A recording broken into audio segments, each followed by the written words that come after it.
utilities situation. Is that okay? Yeah. Yeah, okay, cool. I wasn't Like, sure if you not needed an alias for that. like my utilities. You were talking about paying, like, using a pseudonym. Oh, and all. yes, I did. I did for quite a while use a pseudonym for my utilities, and for some other. Used some personas from that time period to connect utilities for some friends who were living in flop houses and homeless situations. Uh-huh. So I was like, yeah, I'll get power hooked up here. You want a phone line? Amazing. You want a landline? Amazing. Let's just get a landline. Well, let's start from the top, because we are here on 91.1 Kano Radio, the pulse of Tulsa. We're here with Molly Murphy Adams, a real live private investigator turned artist. Once upon a time. Once upon a time. And yeah, so I'm just very curious. I mean, so to start from the top, I got hired in Missoula, Montana, and I landed in that job because it was a point of extreme desperation. right. So it was a point where my older brother was without a place to live and without a job, and I'd had to quit my 2 jobs in 6 months from sexual harassment. And we were all back in my mother's housing authority apartment, and my truck had blown up on the way to my great-grandmother's funeral. So everybody was without a vehicle. We were all sharing one $500 car, and, it was pretty dire straits. And my older brother and I would share a 50-cent gas station soda every day in the heat of the summer and drive around and apply for everything. Anything that there was, just apply for it. And this place was sketchy as all hell. No sign, no name, and looked thrown together, but it didn't matter. So we both applied, and he hired us both, which was weird. And it turns out he just hired about 50% of the people that applied. And would work them for about a week and see what happened. Okay. And then let most people go. Right. But he was willing to give anyone a try for a week to figure it out. And you stuck around? Did your brother stick around? My brother did not make it past a week. He did not make it past a week. So that was tough, but it was desperate enough that it didn't matter. Right. So had to do what I had to do. Yeah. And yeah. Well, so could you tell, just maybe go a little more in depth into like what this investigative firm. So what it was is it was an investigative firm, but it was specifically what's called a skip tracing firm. Skip tracing. So skip tracing is usually a term used for jumped bonds. Okay. And so where's that person that has jumped their bond? Where are they going to go based on the information you got from them when you posted their bond? Okay. Their bail. And so that's a traditional sort of name for the person who's not necessarily out on the street doing surveillance, or nor are we the bonds that are going to go bust down the door or actually go there, but it's the person who finds the skip and traces where they're going to go or where they might be or where they've been to try to help find where they are. Now, obviously, very little of the work we did actually had to do with bonds. That's just an industry term for the person who takes a small amount of information and turns it into a larger amount of information. Okay. So what we did is we were a subcontractor for PI firms all over the country. Okay.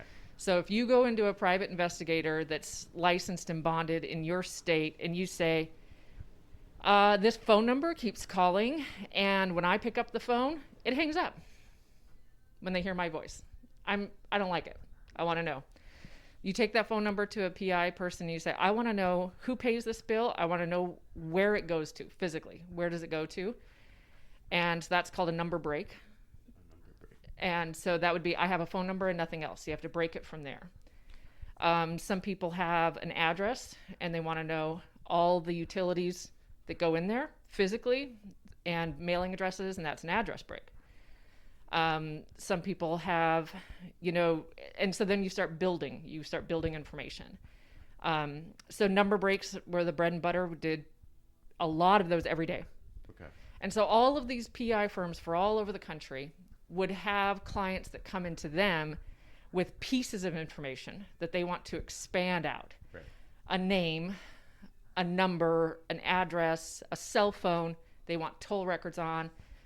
And then a lot of times you expand it out to a certain amount, send it back, and then they go, okay, now we want to know all the long distance numbers called from that landline. Or we want to know every single phone call made from that cell phone back when they used to track that. Okay. That used to be your bill, would be this. Just a long list. Because mobile phones in the 90s were so expensive. And the Right. time frame for this is 96 through 2000. Okay. And a lot of people assumed later when I would talk about this that we did this all by computer, and that was not true at all. Yeah, could you talk a little bit about the resources you're using? Yeah, so the biggest resource was utility companies. Okay. Utility companies have an insane amount of information and records, and when people sign up for utilities, it's often pretty sloppy. Right. People don't have the same security that they have about banking. It's gotten better probably, but it used to be that people forget who they've even set up as a co-signer on their utilities. Right. Yeah, I've had divorced people who didn't realize that their ex-wife could shut down their utilities years later because they never took her name off. Uh-huh. And people pay attention to their banking information better than they do their utility information. Uh-huh. And so you could get a lot of information from landline phone companies when that was still the basic way that people communicated. Water companies, garbage and sewer companies don't have a real high priority on security. Right. And they have a lot of your information. So now when you're talking about talking with these companies, are you doing like a social engineering type are you having to pose as someone else? Absolutely, yeah. So the entire process is that you are posing as a resident, an accountant, a spouse, as somebody who has a legitimate request for the information and can't find your paperwork or can't remember, a landlord who owns multiple properties. There's lots of scenarios. So what you needed to be able to do this job was to imagine circumstances outside of your own experiences. So I grew up super poor, never owned property, but I knew about landlords and I knew how they operated many properties and would have very little idea sometimes how many properties they were actually paying utilities on, or which properties and so that could be a legitimate scenario where somebody is confused and doesn't necessarily know all of the properties or the things they're responsible for, but would still have a legitimate reason to access the information. And so it's imagining all these scenarios, first of all, in which a person would have the right context to call and request that information. And it was always over the phone. And it was always looking at as much information as you have and then trying to build a profile of who this person might be. So for example, on a number break, the very first thing you would do is call the number. Uh-huh. Is it disconnected? Is it working? Is it a business? Does somebody answer? Is there an answering machine? Does the answering machine say Phyllis? So at least then you know you're Phyllis when you call in. So you start and you build it up and you build it up, every little bit of information you have. And it turns out that growing up really poor and moving a lot all the time gives you a certain skill set of being able to blend in and assume and code switch and do all of those things quickly and easily. And it was honestly bizarre how good I was at it. Because we all like to think that we don't lie. Right. We don't want to say, oh, I'm a liar and I'm a really good one. Right. We say, I have good social skills. We say, I'm really good at conversing with all kinds of people. And we don't ever really admit that has a base level of hypocrisy in it. Mm-hmm. If we're out there just being balls out authentic all the time, we're usually not very approachable. Right. I mean, if I'm like, yeah, I'm a blunt. Yeah, so, if you're a blunt instrument, if you don't know, it's one thing to be that, but if you don't know how to, if that hasn't been a skill that you've needed to develop, right, then that's a very different mentality. And so growing up poor and coming from a lot of different backgrounds, but having family that was wealthy, having some family that was was minority, some family that was white, some family that was wealthy, some family that owned property and businesses, and a lot of Right. family that didn't. So I knew a lot, and I was just one of those people that observed and watched and listened. My brother, not so much. Yeah. And so he just could not become a different person Right. on the phone when he needed to or wanted to. And I had a proclivity for it and a talent for it. So that talent, so everybody did the bread and butter of number breaks and address breaks, Okay. and what we called phone tolls, which was, we would call up phone companies and we would convince them to sit for hours and read us date, time, phone number called, duration, date, time, phone number called, duration. I mean, I would hand transcribe pages and pages, and sometimes they were happy to do it because they get paid no matter what. Right. Right. We didn't even get bills faxed to us very often because that could be traced. Okay. So we really tried to do it all verbally because there's no verbal record. Right. And so it was amazing. The phone tolls, nobody really wanted to do it. And we had some people who were even good at getting the person agree to do it. And then we would pass it off to someone to transcribe. Oh, interesting. It was pathetic, but we were like, all right, we have so-and-so who's a ringer and he can get you the person at AT&T to say that 2 hours worth of phone bills. Right, and then you get. And then you're going to do it for 20 minutes and you're going to say, actually, I've got a meeting. Could I have my daughter step over here and finish writing this down? And then, you know, the poor schlub that's not as good at it has to sit and hand meticulously write stuff out for, and then hand copy them and then type them and then return them to the client so that they can go through. So after a short amount of time, my boss, and I say this in the loosest sense, my boss, decided to switch me over from doing address breaks, number breaks, phone tolls, things like that. He didn't have a female banking investigator. Okay. He had a male banking investigator, but not a female gender voice. Okay. And that is limited. You need to have both voice types because of all things that people can recognize on the phone. That's actually incredibly accurate. Right. Age, not so much. Location, you can modulate. But banking, yeah, we needed a female. So we had old Mike, who did banking, did all the male cases, and I did all the female cases. Okay. And the banking was legally sketchier and a lot harder because there was no utility companies. Right. And so it's a little tougher. Because you're right. As you said, utility companies are going to be maybe a little less cautious about what they're divulging versus a bank is going to be very skeptical of any information they're going to give. And they have very specific training. Right. Right. That they give to employees to thwart this exact scenario. Okay. So I did mostly banking investigations and also investments. And those cases were trickier because by the time somebody knows enough about you to want your banking information, that's not a casual scenario. That's not a random number has called my house and I don't like it. That's, I know this person, I know their social security number, I know their address, and I want to know where their bank accounts are and how much they're hiding from me. It's usually an incredibly personal scenario. It's usually family. Right. So it's usually messy. Divorce. And Inheritance or something. Theft.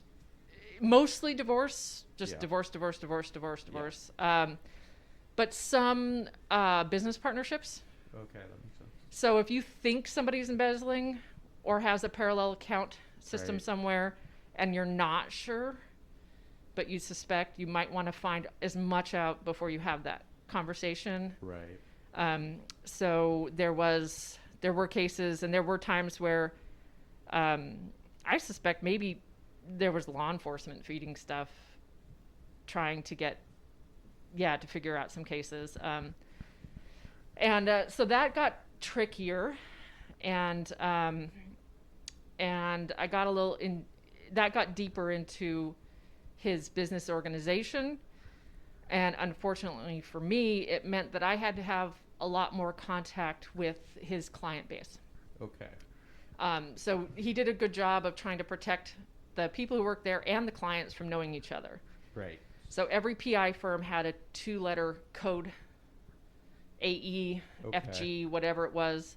We didn't know their These name. are the PIs sending you. The Yeah, requests. we would usually, for the big clients, figure it out because all the stuff would be clustered, South Texas, Florida, Pennsylvania, whatever. So you could tell what region they were in, but the secretaries who had the master list were the only ones who really knew the business names, the contact people, where they were, who that client was, and then who the employees were. They never had employee names, who was working on their stuff. But with banking, the nuances would get so nuanced that, and I was also had to be much more careful about alerting the subject to the investigation, that I often had to pick up I couldn't let the secretaries relate the information because they didn't have the vocabulary to talk about nuances of investment account. Or bank secretary or the PI secretary? Our secretary talking to the PI secretary. So you've got all these layers of the telephone game. And if I'm trying to ask, okay, so I've found 2 accounts at a credit union, and I've done a social security number search at 5 major banks. How much farther do you want to go? What do you want? Do you want statements? So it starts to get in depth of statements or. And that's what they want. And so you have to have a conversation about whether or not it's not just you give me this A and I give you B. It started to be really nuanced. So now you're engaging with the clients directly. And we used aliases, but that would break down too. Right. And so it got to a point where they knew who I was. Okay. And I knew who they were. And they had a vested interest in my not leaving. Okay. Now, so that sounds like a serious implication. What is that? They had a vested interest in knowing why I might quit that job and where I might go. So they're going to be following you. Well, and when you start to realize how much information they can get on people, you realize that your information isn't safe either. Right. And so I worked for my boss in person for 6 pretty intense months. Okay. And then he got a lot of heat from local and state law enforcement in Montana about some of the valid questions about the legality of what he was doing. And so he relocated back to Colorado, where he was from, because Colorado has much looser licensing laws for private investigators. Okay. So he moved back to Colorado, and I continued to work remotely and fly there multiple times a year to train new employees. Wow. And to work on large specialty cases. Okay. And so I would fly to Denver and stay there for 2 to 3 week stretches. Wow. And continue to work from home remotely. And so I did that for probably another 1.5 years. Okay. And but I started to be I started to be less confident in his ability to protect us as employees, because he got really enamored with, the boss did, with media clients. Okay. See, so he was this really interesting personality that was able to get people to do fairly extraordinary things and confidence, and he did that by really finding broken people and giving them an opportunity to make a lot of money. And taking care of them. He was always ordering us lunch. If there was a snowstorm, pick you up at his truck. You need a babysitter? I'm sending my nanny over right now. So he got deep in people's lives, offered to adopt one woman's baby when she was pregnant. I mean, it was incestuous and bizarre, yeah. And everybody that was there was somebody that was out of other options. Right. I'm eternally grateful I did not end up getting a tattoo at the tattoo party we had. Our secretary's husband was a tattoo artist, and I had drawn my very own horrific tramp stamp that I was so excited to get. 1997. It was, prime early terrible tribal design tramp stamp. I'd drawn myself. I was so proud. But somebody gave Buckshot a bottle of booze as a tip after he did the first tattoo. And it was, And I was like, and he opened it and started drinking, and I was like, no. So it was very incestuous. Our boss also was a huge crazy nut about bowling. Okay. So So we've got this like Lots of band bowling misfit, parties. misfit island toy group here. Everybody is just bizarre and broken, and we have bowling teams at the league. Amazing. So we have 3 bowling teams, and like any excuse you tried to come up with to not bowl, Right. he paid the fees, he paid for our shoes, he paid for a nanny babysitter, and we were not good. None of Right. us were good, but he didn't have friends, so he wanted us all to be his Right. friends and family, and he would pay for it. He would maintain like a 6-bedroom house so that if you came for training and, if you didn't want to be put up at a hotel, he'd put you up at the house. Right. And, so it was a bizarre environment, but he started to get enamored. So you do this crazy job, right? Yeah. You do this crazy job, and even if you're really good at it, nobody ever knows. Right. Your neighbors don't know. You don't talk about it. Right. You don't share it. And the client, you never see the end client. You're the in-between guy. So no one ever says, "Wow, that's amazing. You did this." There's no feedback. And he really wanted attention and acknowledgement of how good he was. So he started working with media clients, Right. Tabloid stuff. And specifically, we did some really unsavory work on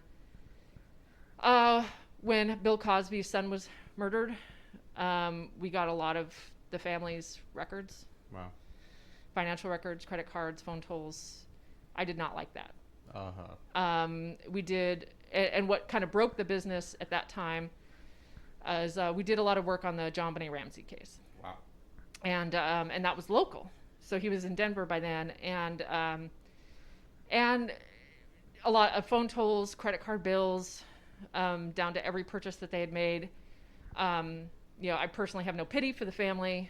My own personal opinions about who did it after I've seen every credit card bill that they have, and but What's your personal opinion? they did it, Yeah. in family. I personally worked on some of the John Benet Ramsey backgrounds, and I did not like it, and I did not feel that my boss was doing enough to protect our identities. So I smuggled those files out. Wow. So on the John Benet Ramsey files, I was working remotely, but I'd gone to Denver for a period.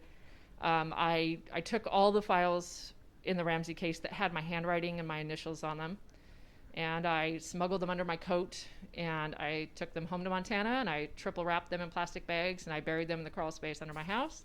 Why not burn them? Because I thought I might need it later. Okay. And I wasn't sure if I was going to need them later, because I also wanted to be able to prove what I didn't do. So I wanted the files to be a record of what I did do, but limits. Like, I didn't do anything else. I just want to get the visual here. You're in your crawl space with the shovel. You don't even have full ability to stand up. Well, it's tall. It was an old style brownstone, so it's a dirt floor, but I can stand up. I can stand up. But there's not much lighting. On your knees with the. Not much lighting, and so I was not comfortable with some of the work he was doing. I was not comfortable with the reasons why. There was a strong element of ego that had crept in, and that some other people were doing some, and I started to hear whispers that some of the other longer-term employees were taking numbers and Social Security numbers and using it to make purchases, lines of credit for furniture, and things like that. So it's not real harmful to set up utilities in somebody's name and pay them. You just help their credit score out. But there was starting to be some within the company. Not just the work we were doing was shady, which we were impersonating people and claiming to be people we weren't. But they were starting to take some of that information out and then use it to set up. And that was only a couple of people. But in general, I just started to see that things were sloppy. Right. And about a week after I left Denver that time with the files, the Boulder police raided the office. Wow. And took all the computers. Now, they're not real bright because they also took the monitors. So I'm not sure if they're just not real bright or if they were doing everything they could to hurt him. Right. To hurt him, like to make him spend more money. So they didn't just take the hard drives. They took the monitors. Right. He was even like, what? I mean, they came in, they served the warrant at 2 a.m. at a business, so they knew what they were doing. They didn't want to be seen. That was still, last time I checked, that was the only warrant served in the Ramsey case, and it was on the Ramsey case. Wow. That had not been made public. Huh. I don't think they were very proud of it, and I don't think they wanted to give him more attention. Because it was a dumb warrant. Because what it was is that we had called certain numbers as part of the building up of information, and anytime there's been a child murder or abduction that's an active case, there are certain numbers, they're trap lines. Oh. And they catch your number very quickly. Okay. It's not the FBI like, keep them on the line for another 30 seconds. Right, I mean, right. we've all It's got just caller like ID, right? We all know how's that work. Yeah. You know, I mean, the number trace is only if they're trying to get a helicopter to your building in 5 minutes. But caller ID is pretty ubiquitous. And if you have certain lines that you want to track and have every number that calls in, well, sometimes when we're building up, we want to call a number and see where it rings. And so our office had gotten identified as one that had been poking our nose into Ramsey family stuff. And they're investigating the Ramsey family, looking for shady stuff. So they followed that. And so that I was already out, and I had luckily taken the physical files that had my handwriting and stuff. And I was glad that I did that so that they couldn't say, hey, who's this who's that? Initials. So that I personally was not connected to that work. And so I'm glad I covered that. And I still was in pretty desperate straits, though, and couldn't really afford to quit. Yeah. My dad was homeless at that time, and my mom disabled and still living in a housing authority apartment. And so I had to take on a lot of responsibility, even though I was 19 and still. You're only 19 at this point. Yeah. That's crazy. Yeah. No, I was 18 when I applied there. Wow, okay. I mean, I'd been on my own for a long time. I graduated from high school at 16 and did a year of college and worked in a virology lab for 3 years. And so the other reason I started this company is I didn't have real world. I'd never been a cashier. I'd worked in a virology lab, so I could run an autoclave, a laminar flow hood. I could feed your plates and, Well, it's like load cells up in a centrifuge. But I didn't know how to run, I worked at a naturalizer shoe store for a couple of months and was kind of useless. But that's like a lot of artist resumes. They have no. Yeah, there was no coherence to the skills there. So I continued working there for remotely for a while, and then I wanted out. So I made a big show and pretense of telling my boss and tell the clients, please, that I'm going back to college. Okay. I'm going back to college, and so I'm going to quit. See, here's my college application. I'm applying. I'm getting ready. And as a part of that, I have to have a real job. Right. So I hadn't paid taxes. I hadn't paid taxes. This was all under the table, and so I needed a legitimate income with a W-2 and everything to be able to reapply for financial aid, Pell Grant, and get that all on. So I needed to work a regular job for a while. And so I told them, that's what I'm doing. It's not what I did. I mean, I did reapply to school, but not quite. I wasn't quite ready to go. So I actually subcontracted for another guy who had learned about this and was still back in Missoula. And that led to my most fun story, because I lived down by the college, and I biked. I had this old cruiser that was not fixed up yet. I mean, it probably had rocks for bearings. And so I would bike out to this guy's house, because I wouldn't use any phone line at my house, nothing in my address, nothing in my name. So I'm like, I'll go to your house, sit in your living room and do this work. My name never gets mentioned. I don't talk to anyone on the phone. I am out, but I'm still broke. So I need to make some money doing this for a while. So I'm biking. It's like 2.5 miles, but it's Missoula. It's cool. It's green. And I'm taking all the side roads because this cruiser's old. This isn't a mountain bike. And I realized there's this unmarked white car that has been tailing me. And I'm so slow that it's having to circle blocks to stay behind me on these residential side streets. And I mean, I can see them. And it's hilarious. So the FBI, it probably took them an hour to tail me for these, 2.5 miles. This is the FBI. And it turns out to be yes. And so I get to this guy's house that I'm working for short term, and I'd say I was tailed like unmarked car. They followed me the whole way, and it was painful for them. They had to mean it. So we end up, they try to come to the door an hour later. I tell them I'm a housekeeper. You can't come in. Yeah.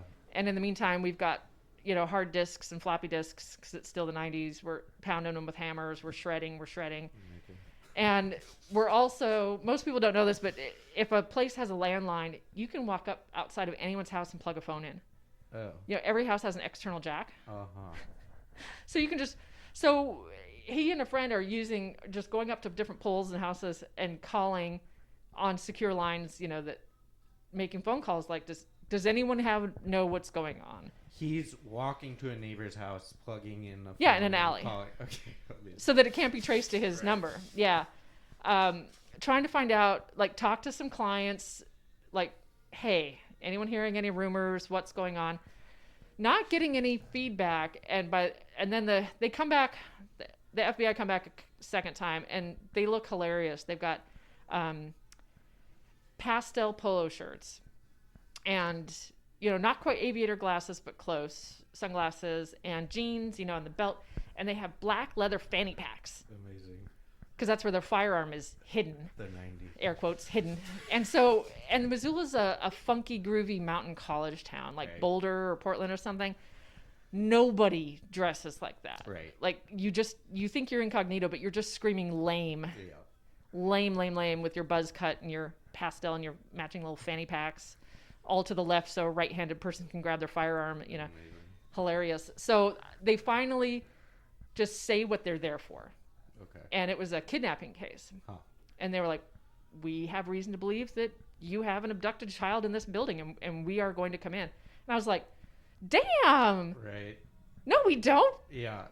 Give me 5 minutes to talk about it, but no. Yeah. So we finally, like, okay, that's all you're here for? Right. And they're like, yeah. And we're like, okay, come on in. Yep. Look in the closets. All right. Turns out we were working on an abduction case. We didn't know it. And we had called a trap line. Okay.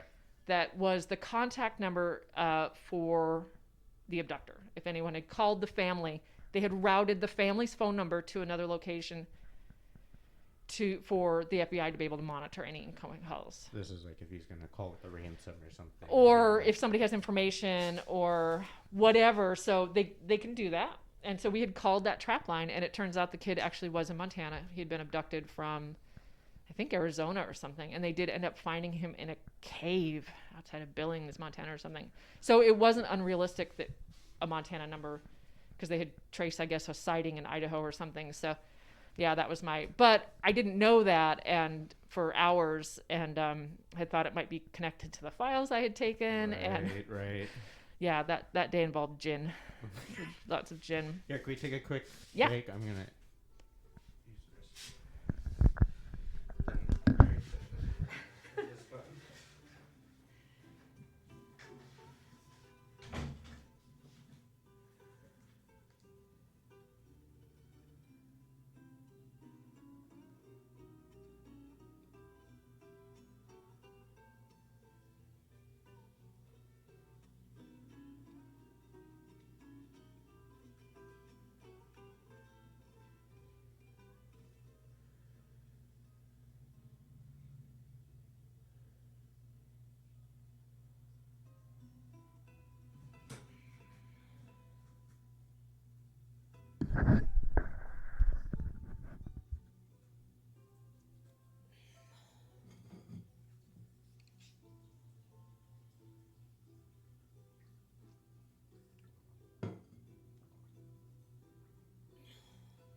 Are we on again? We're back.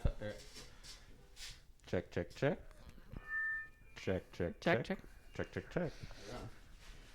So, yeah, where we left off, the FBI The tailing me. FBI raided you.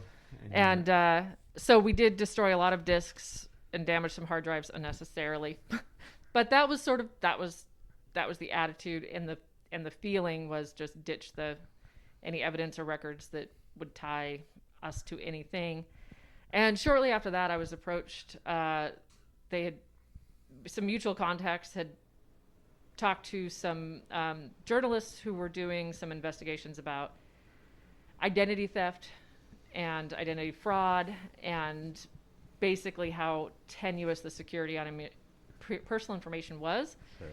So, I ended up getting contacted by and doing a Incognito interview for 2020. Interesting. So flew me out to New York and That's put me out there somewhere. Yeah, I actually saw it on TV. It was hilarious. Are you like shadowed and everything? Yeah, the distorted voice and the big black thing over your face. And at the time I felt like maybe if I told everybody how unsafe their information was, that was some type of atonement. Sure. Because I didn't feel great about the job. It wasn't a job that I was super proud of. Right. It was something that I knew in general to be wrong. Right. But we weren't taking anything directly away from somebody ourselves, except for their privacy. And so it's easy to start justifying it to say, well, I didn't take any money out of that account number I found and that account balance I found. But that somebody was going to do something with the information. And so there was this, ethical juggling act and some acrobatics where you're like, well, am I responsible for what people do with the information? Do I have, what is my culpability for being the middleman? Right. But at the same time, the story, when people are desperate, ethics are too expensive. And so for all of that time, I really felt like I didn't have the profit margin to be too ethical. Right. I mean, well. But some people I worked with did not feel it was wrong. Right. Didn't care at all. Well, in the grand scheme, what jobs are not exploitative? Yeah, that took some different maturity, some age as I go. Well, right. Yeah, we're all prostitutes, so right. we're all charging for our time, and idealism is a nuance of youth where you get to feel that way one way or another. And I've definitely had highs and lows of absolute nihilism, and none of it matters. All of it matters. None of it matters, and going back and forth. But it wasn't a really interesting cast of characters that worked there, and it was bizarre to see. I think it's Tolstoy and Anna Karenina says that like every happy family is the same and every unhappy family is different, completely unique. Right. And I think in some respects, broken people are like that. Like happy people are pretty obvious. Right. But the sheer variety pack of ages, of genders, backgrounds, nationalities, abilities, the amazing reason why everybody was in that room. Right. Was interesting, and the boss himself. Yeah. It was bizarre. It definitely feels. I think that's part of what's compelling. Is it just feels like this weird kind of gray area of existence, that not a lot of us know about, and is. Yeah, just this kind. Yeah, it was a lot of people that didn't fit. Right. There was a lot of people who hadn't been good at anything, and they were really good at this, and that was intoxicating. Yeah. I had other things I was really good at, but I was really good at this. Yeah. That's very hard to put down. Right. To really excel at something is really hard to put down, and to say I'm going to stop doing it because it maybe kind of sort of isn't ethical. Right. And then you go, okay, I'm going to go have a regular job that I know is ethically safe. I'm going to convince old ladies at the Naturalizer to buy our, two-tone Spectator flats. Right. And then you go, and I'm going to make 1/3 of the money. Yeah. And I'm going to be treated pretty poorly. Yeah. And I'm not going to have any. So you're like, okay, I could work at home and have total control over my schedule, my time. If I hustle, I make more money. If I take some days off, great. I mean, in some respects, it ruined me for working for other people because I was, basically self-employed after the first 6 months. I worked from home and just did sporadic office times, but it definitely ruined me for working for other people. Yeah. And my boss was ethical in the respect that if you worked hard, you made more money. Yeah. While we were in office, we had an hourly wage plus bonus. So you got a real bonus on your productivity. You always had a base wage, and it wasn't like waitressing. It was a real base wage. But one of the niches I made for myself is, one of the things that all the long timers there would develop was networks of contacts. Right. If you call Pacific Bell over and over, you probably start to know people. One guy, his specialty was impersonating in the field repair techs. Oh, wow. So if you're a repair tech trying to check on installation of a phone line, sometimes you have to, and this is back before laptops, and so you might have to call in to your own company to check, this number goes to this physical address, right? I'm doing this at this and this and this. And so we had one guy who his specialty was impersonating field techs. Uh-huh. And he had inside contacts at certain companies that knew him. That knew he was impersonating. That knew his employee number. I mean, it was an entire person. He could just call them anytime and be like, "Hey, Sandra, I just need you to look up this." They think he's a real field tech. Yes. They think he has created a persona that he's established himself. Okay, Yeah. I gotcha. Yeah, so they think they're talking to an employee, and they've been talking to him for so long that his credibility has built over the time. Right. And so everybody would be like, okay, he's got Southwest Bell, he's got Pacific Bell, he's got AT&T Cellular, I've got a person at this bank, Right. So you set up this network of believability and contacts, and we would keep our cheat sheets about who we knew, and I had notes about who had kids. Right. I mean, I was able to mirror people The real. incredibly well, and if I talked to somebody and they had kids, I had kids. Right. And you always, I mean, the thing about it is you always kept it as close to reality. When people asked where I was from, I'd say Montana. Yeah. I mean, I'm living in Phoenix right now. I've only been here, but I'm from Montana. Right. I'm not going to talk about something I didn't know. Yeah. And people would vacation there, so I had people who loved Montana, had vacation there, so they would Have glom some onto that and little identify thing. with that. And I could talk about that bar they went to when they went fishing. And And so for each of these contacts, you kind of have like your own persona that you're matching to them. yeah, and you match their tone, their Right. cadence, the speed that they speak, their cadence, their tone. And you return to these characters, kind of. Yes. Yeah. And so you might have notes on who you've been and what name you've used.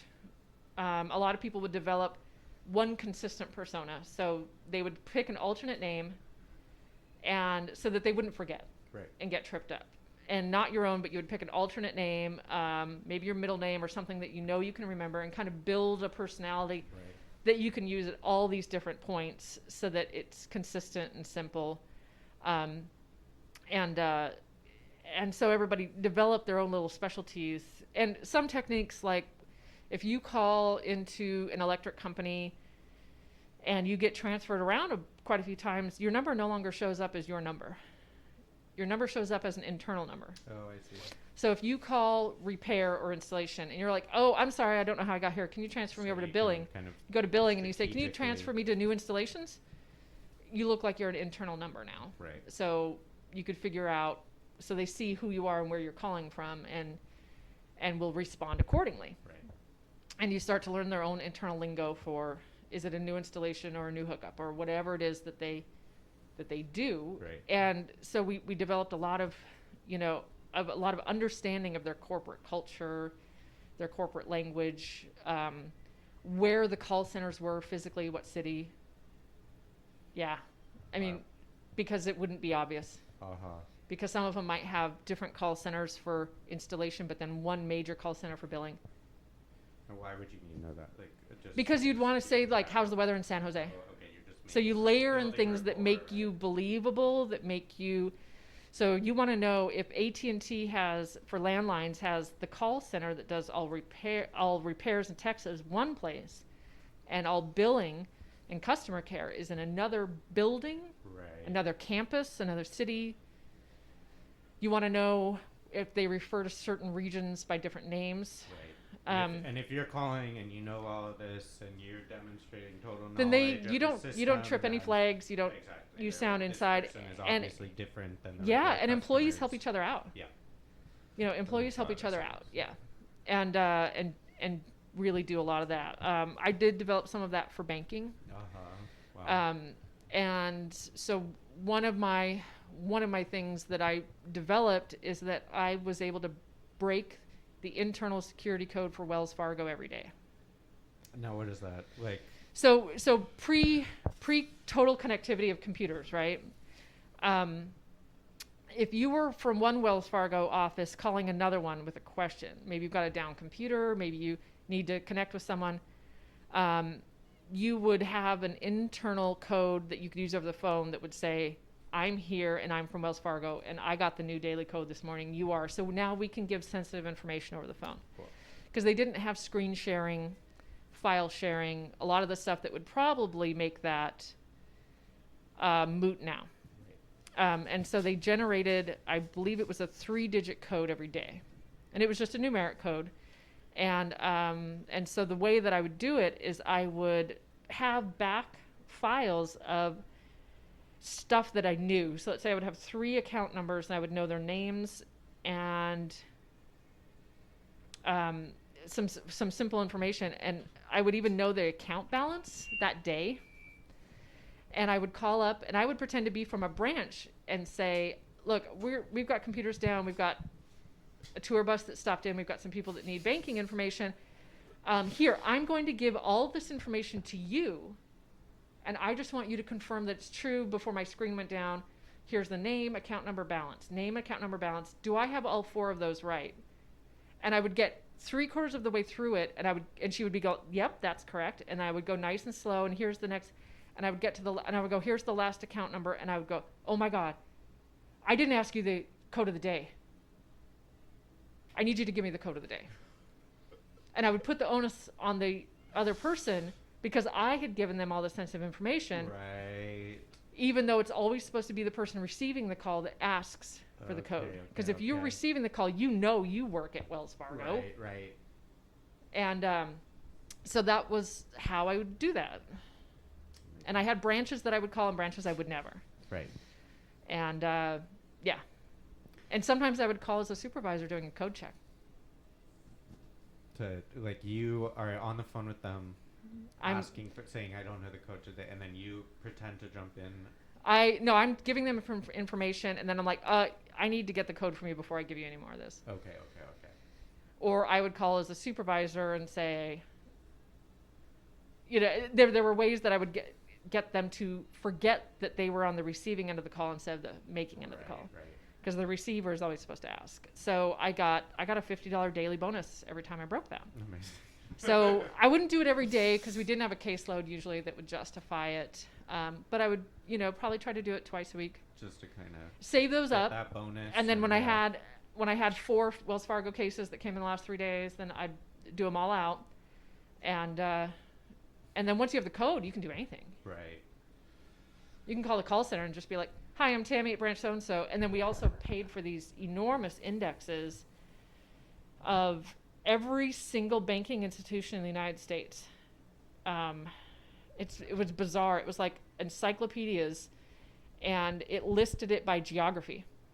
Okay, so you know every Oklahoma bank. You could look in a town and it would say every single bank and credit union, the name of it, its branch name if it was a branch, its physical address, its phone number, its routing number. So this is really for routing numbers.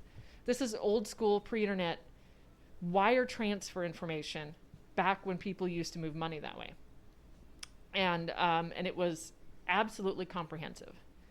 So I would go to small towns, branches of large banks in small towns, and be from another small town. And that's how I would work that. So my advice for people in banking is always, you need to find the small, if you have concerns about this, first of all, banks have gotten way better. Right. At that same time, I could never break Bank of America code of the day. They had an alphanumeric code. It was way tighter, and they never fell for it. Right. So couldn't do it. Bank of America stuff came in, I'd be like, sorry, I can try and get lucky. Well, I mean, but I could never get the code. It's like it's like, for all we know, Wells Fargo,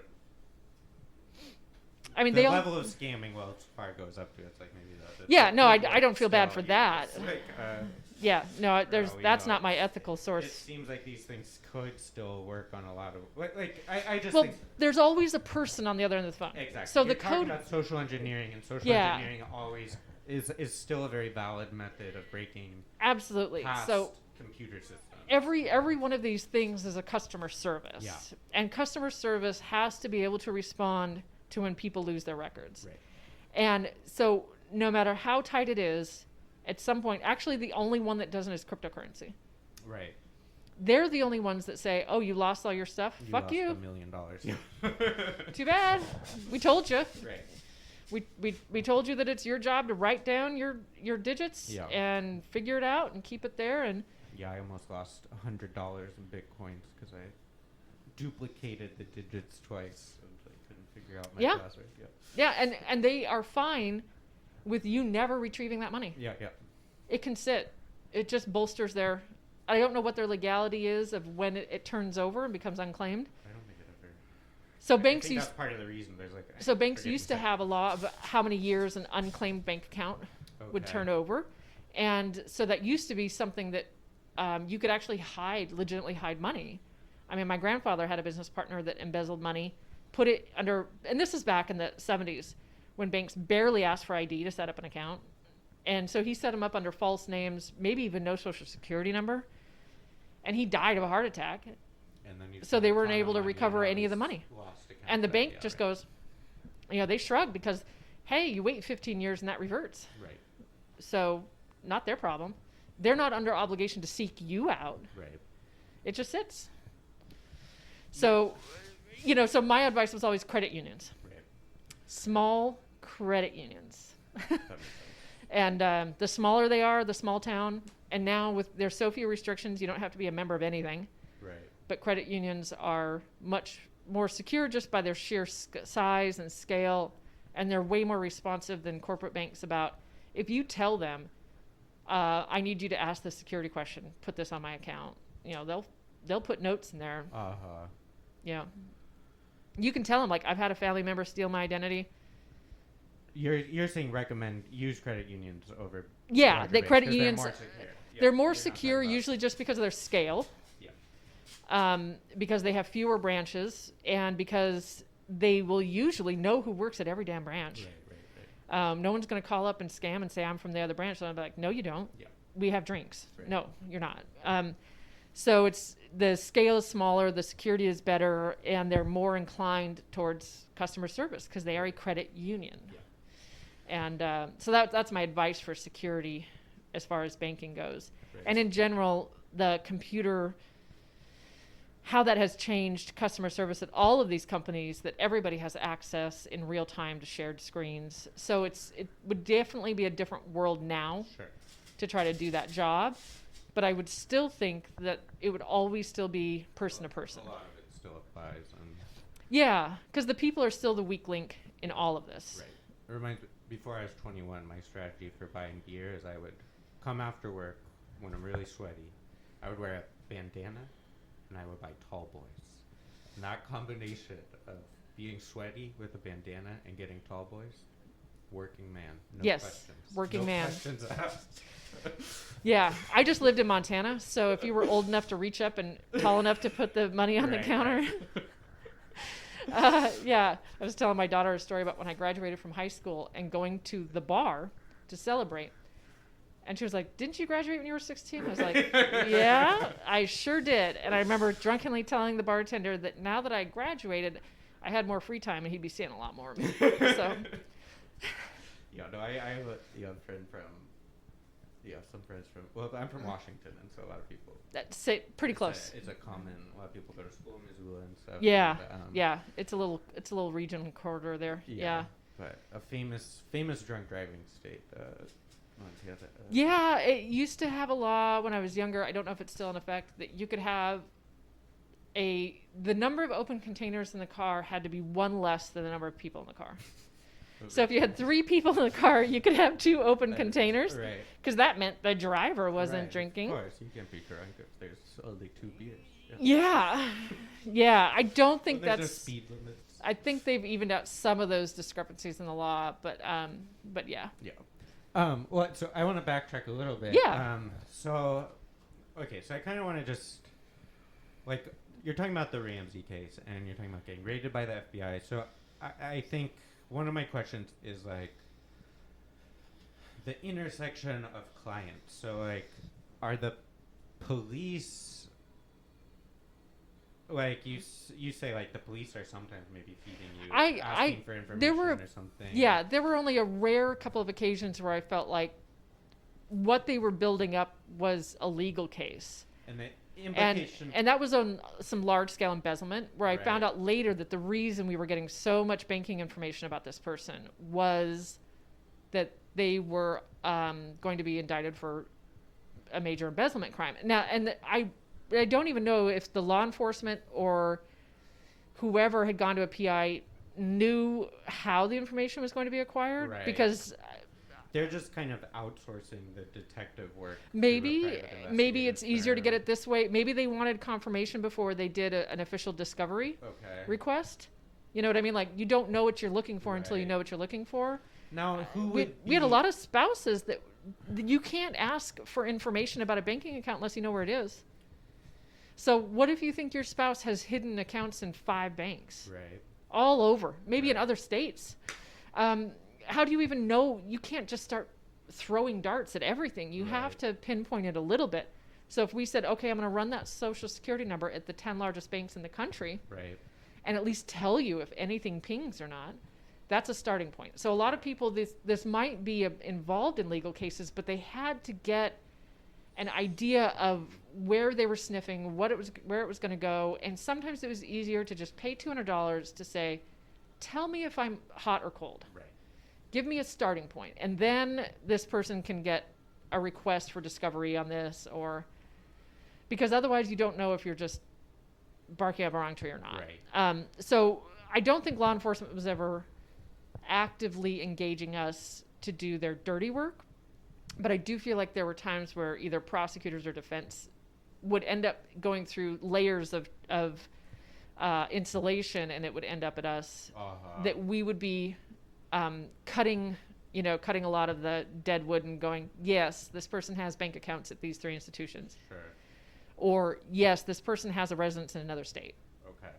Something And like now that. You can file And now 17 you go or and something. now you serve warrants, and now you serve discovery requests, and now you do this. But we've saved you a lot of legalese and paperwork in the meantime, because now you can say, I have confidential information from my client that they say that they suspect their spouse has accounts at Wells Fargo. And so then when you're talking about media clients, that would, so like the John Benet Ramsey case, that's tabloids who want to be able to leak information ahead Tabloids of the case, and magazine shows, Right. As that style in the 90s was more Right. popular, that wanted to be able to say that they had, if you could say that You have a the new Ramseys grade. bought duct tape Oh, right. 2 days before their daughter's murdered, Right. that's sensational. Yeah. Even if it's just fucking duct tape. Did they? You said you saw their credit card records. Yeah. And came to a conclusion. Yeah, they bought duct tape. They bought But- duct tape. Lots of us buy duct tape. Right. But see, I mean, that makes you shiver, right? Yeah. That makes you feel something, and that sells. Yeah.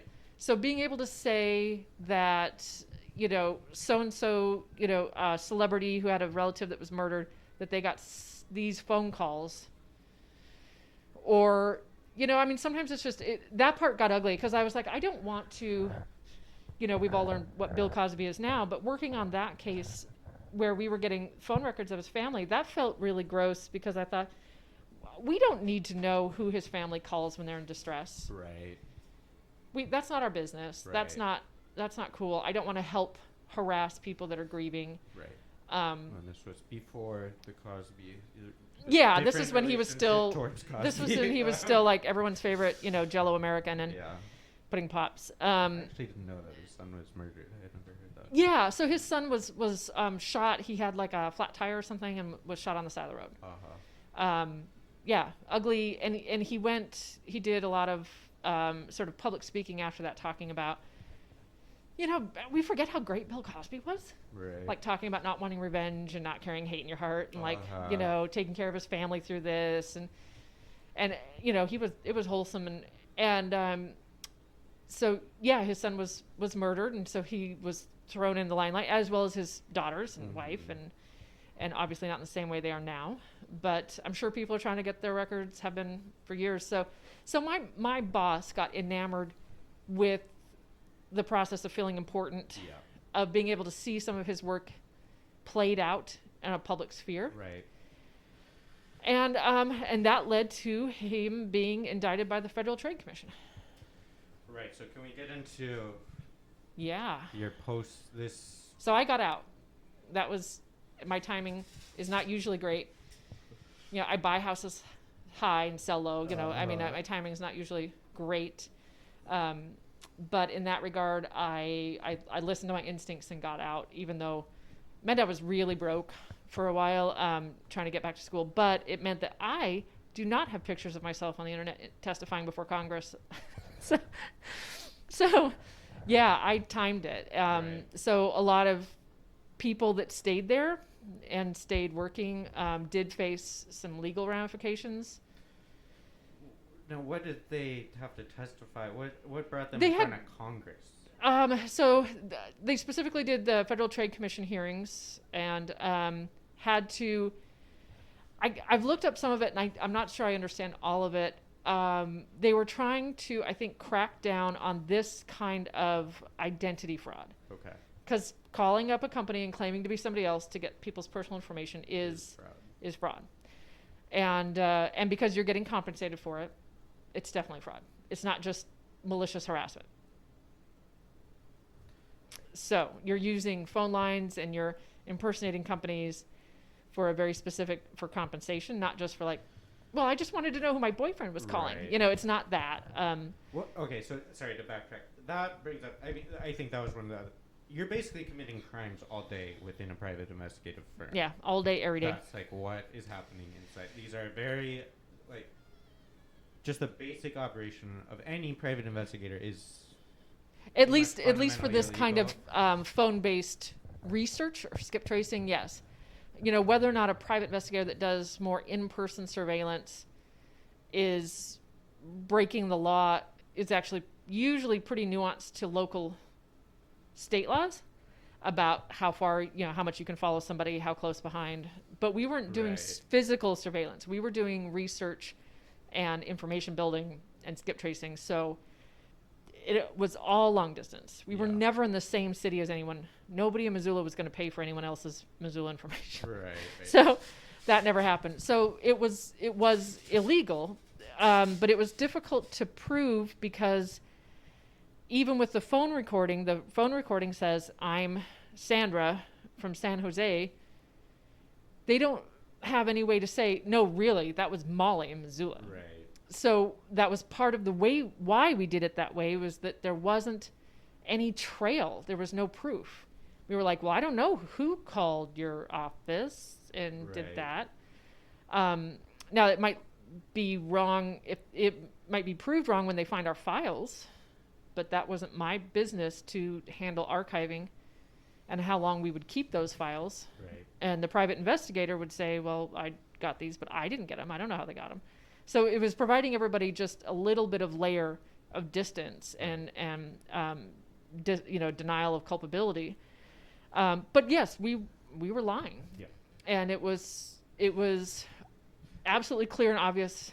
At no point were we pretending or told it was legal. And I think part of what I'm saying is there's not, being a private investigator, having a private investigator's license does not give you the ability to do these. It doesn't give you the license. No, you don't have the license to do those things. Real private investigators who are licensed have limits on what they can or cannot do. Right. I don't know what those limits were. Right. My boss's company was listed as a private investigation company in Colorado, which has, at the time, and I think still, the most lax laws regarding what those companies are and what they do. I've been investigating for Oklahoma.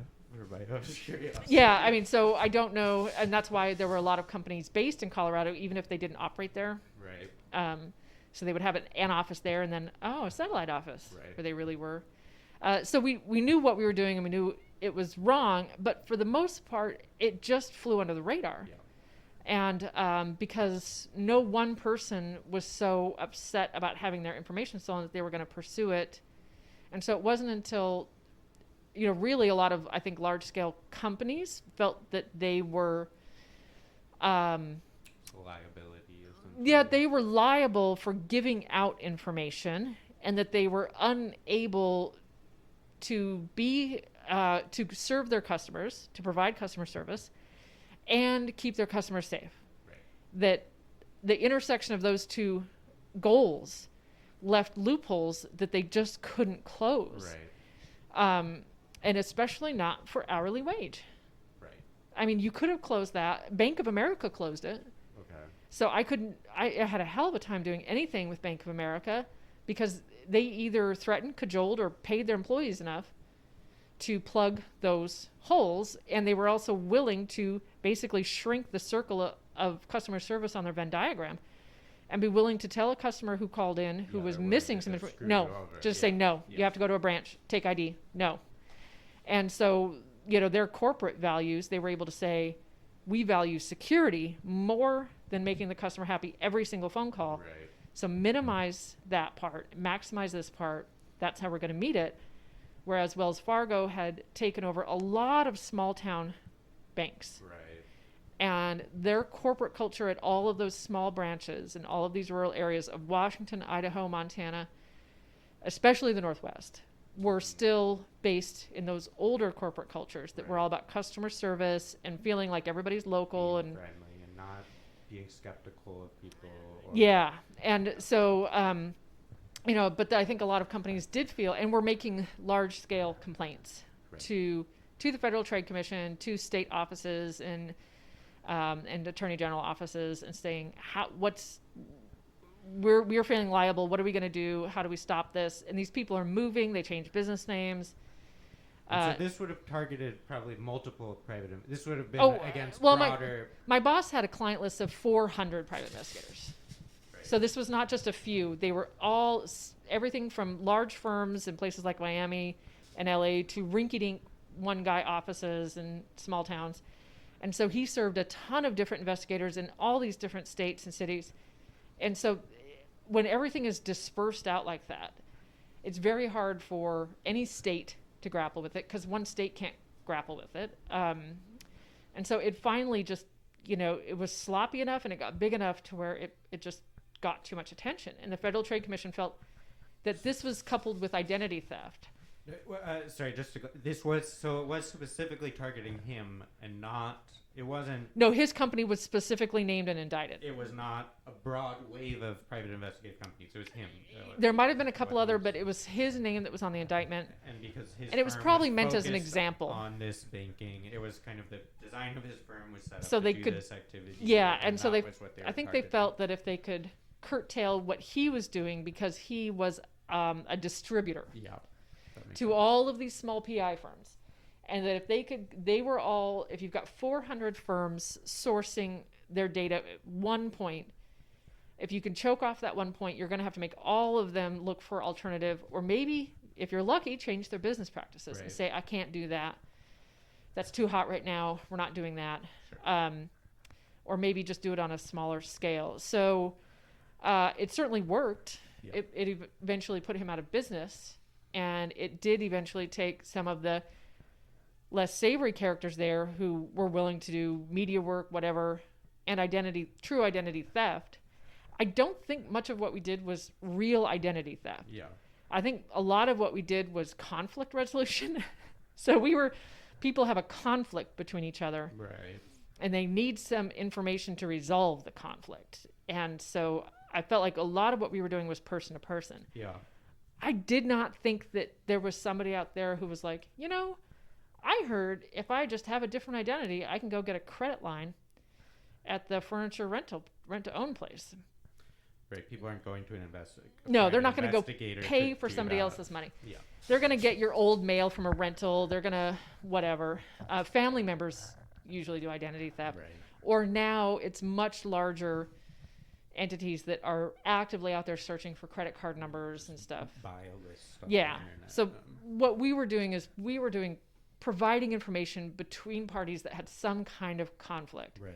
Divorce, family cases, custody stuff, all kinds of stuff where they feel like something or some has been taken from them, and that this information is going to be the key to getting it back or clearing it up or resolving their problem. Right. It was person to person, which is why people go to private investigators. Right. That's personal. Yeah.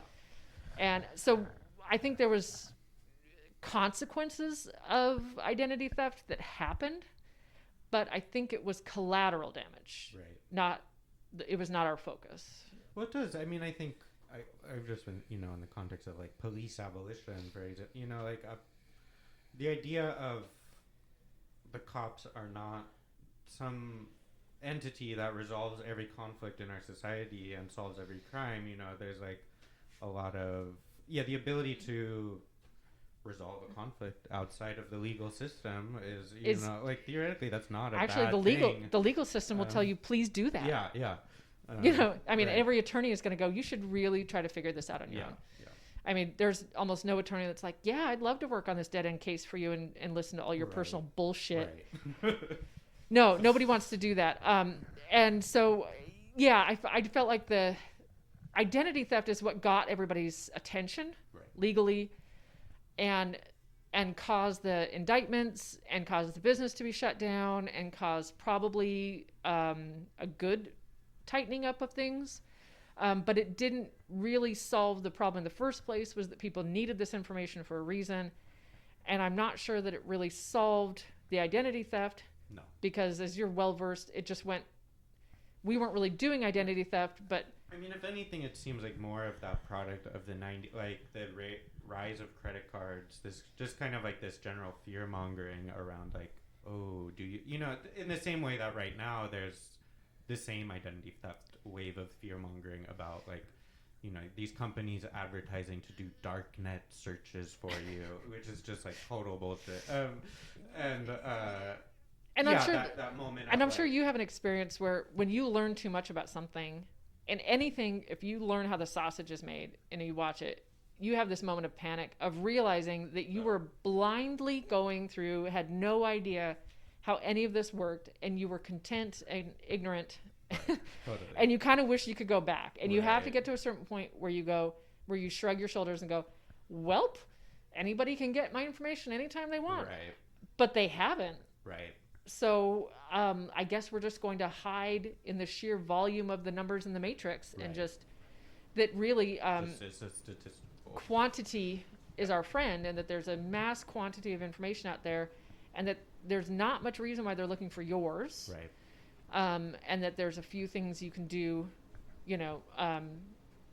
to do some basic things to protect yourself. I did not have utilities in my name for a long time. Yeah, can we get into kind of your I had a banking yourself. in one case that I did an enormous amount of work on, that I knew everything about her. I knew everything about her. And what I had heard from the private investigators, that she was being indicted for some pretty serious embezzlement charges, but she had fled the country, so it never went to trial or prosecution or conviction. Okay. So the upshot was she had amazing credit. And criminal with the so because she had never been convicted, and she had never had garnishes or anything. So technically her record was amazing and her credit was good. No, I don't understand. This is a person who has fled the country. Why she was gone. But they're not looking for her. Like, I would think paying for utilities with someone who's actively being searched for by law enforcement would not be the. But are they? I mean, at a certain point, they're like, it's like hitting the sweet spot of like, well, you've stolen enough to where you're in really big trouble if you ever come back. But you're not. But they're not going to. You went to a Caribbean island that doesn't have, you've gone down there, and that's awesome. And I didn't do much offshore banking investigations because I just didn't speak a lot of languages. So she was gone. They had kind of given up, and I had all of her bank account numbers. I wasn't accessing that money at all. But what I did do is I did have, my own utilities set up in that. And then, my dad was homeless at the time and living in a flop house. And I did set up utilities in a couple of places for people who didn't have electricity or a phone line, and was like, I don't care what happens to this Right. credit. She's gone. Right. She's left the country. And I'm sure if she ever comes back, Probably. she'll figure out this one utility bill. Yeah. Right. She'll work it out, I'm pretty sure. So, yeah, I hooked up utilities at a couple of homeless people's houses and was like, hey, run it out until they turn it off. Yeah, amazing. I'm sure they're going to wonder eventually why she hooked up a phone line out Started here. 5 different. Boarded up flop house. But and I actually, for a while, I felt like it was also advisable because of those private investigators I'd mentioned who had a vested interest in knowing who I was and where I was, what I was doing. Yeah. I had a not exactly low-level concern that I didn't really want them to be able to do searches for me. Yeah. I didn't want my name on utilities. I didn't want to possibly set up my roommates for problems by having, a lot of roommates will do like, your name's on the lease, my name's on the power, your name's on the phone, spread out the responsibility. Yeah. I didn't want to do that because I knew for a fact that when I would do those investigations, I would go, okay, well, this person pays the phone and this person pays the sewer and garbage. They're roommates. Right. They're associated. This person knows who this other person is and is probably going to keep track of them in the future, and I might be able to call them and track them down. Right. And so I just wanted to stay off all grid and radar for quite a few years. Yeah. And did. Yeah. And it really wasn't until I went back to college and had a baby that I started taking my credit seriously and deciding that I want to opt into the system now. Everyone's forgotten about me. Right. My old boss has been indicted by the trade commission. His business is shut down. They don't care about me. Everyone's moved on. I'm cool and care about my credit and go like, okay, Right. now I want to be an upstanding citizen on the books and I want to be able to buy a house someday. Right. And so I want credit and I want to start to build that. Well, and I imagine that also just having kids, it just seems like that would get complicated. Like, I would never have done this with a family. Yeah, in terms of like setting up social security number for your child. If I don't know if that's. Yeah, I would not have done this job while I had a child, just because I would never have wanted that to seep into my life in that way. I did it when I was taking care of my parents, and I did it when I had to, but I wasn't endangering them. My dad was sleeping on the streets. I wasn't endangering anybody by helping, keep my mom housed. But and I also had decided like, well, they're not coming after me because enough time has passed. I'm just not on their radar. They don't care. They are all frying much bigger fish right now. Right. So I felt like I was out of their radar, and after a few years, 3 years or so, 4 years go by, and then and I still kept most things were in my ex-husband's name. Yeah. And some of that was habit, and some of that was growing up poor, having like being born with shitty credit. Mm-hmm. So I had a lot of credit to repair, like a lot of credit to repair. Right. So the rest of my 20s were really just about kind of going legit. Yeah. And cleaning up my credit and getting dental work done and getting a degree and like right. gotta do a lot of spackle and repair on a life that had been hand to mouth for a very long time. Yeah. And switch from a mentality of needs to wants and from crisis to goals. Yeah. And to sort of make that switch over. I still have a lot of questions about information security, because when you've delved that deep into something, you're not really ever passe about it again. So how do you feel about information? Right. You obviously know much more about it in a different context. I mean, I don't know that I do know more about it than you do. But I mean, I think, yeah, just listening, I mean, it is like, I think the switch from like paper physical records to online. I mean, I guess I'm just thinking, like, again, I keep going back to social engineering. You talk about how so much of from what I understand, that's still how it operates. Is like, it's still about calling up the company. It's still about you know, you like now is like if someone posts, you see on Twitter, you find an image of someone's badge, and Yeah. you know what that company's badge looks like. You're able to print off a badge, and then you show up at work, and you're an elevator technician. I've been watching. You know, there's like, I mean, it is still. I think what you talk about with the banks of this customer need to address customer service and need to protect that fundamental conflict. I don't think, like on some levels for Bank of America's online banking system, that has been solved. But that's still, like there's a guy on YouTube who will show you how to walk into a bank Yeah. and how just with the pathway of how you walk, you make it look like you're coming out of the back, and then all of a sudden you're able to get to the computers. And Yeah. you know, and so it's like you just it's just the phrasing and the way I Yeah. think it's still all the same of what you're talking about of how can you mirror someone and present yourself in this casual way so that they have their guard down, because we can have a million password protections, But a person still stands at that console and still types it in and still pulls the information up. and there's still that moment. All that system is just a big, massive tool for a person who stands there and does it. And there's still the question of like, oh, I forgot, you know, and it's like, okay, we have to have a thing for when something goes wrong, and so you can play those pathways, and Yeah, and a lot of it is discovering the pathways. What are the routes? Right. You know, creating a mental map of their corporate culture, their language, if this, then that, and you know, doing a choose your own adventure book of in this company, what happens when this happens, Yeah. and then what are the choices, this Right. or this, and then this or this, and then this or this. Exactly. And yeah, I more meant like, so I think cultural attitudes about privacy have changed so much in the, let's say, you know, I'm Sure. talking about 20 to 25 years Sure. ago was when I worked in an industry that was doing this and thinking about it and being talked about. Right. And I remember at the time, and this is kind of hard for people to fathom now, but I knew a lot of people who refused to get a toll tag when those were new. Because the general idea, and I thought it was a really American value of, you don't have the right to track me. Yeah. Like, we don't carry papers. Yeah. And I don't put a device in my car that tells you where I drive. Yeah. And it seems like every layer of convenience and entertainment that infringes on that has been given up. We've given up more and more of that territory of what used to be, I feel like, a culture-wide attitude of privacy. Yeah. That privacy was the default, and you had to explain if you were going to do anything that went outside of that. Right. That if you were going to ask somebody for their ID or put a toll tag in a car or have a phone that was tracked.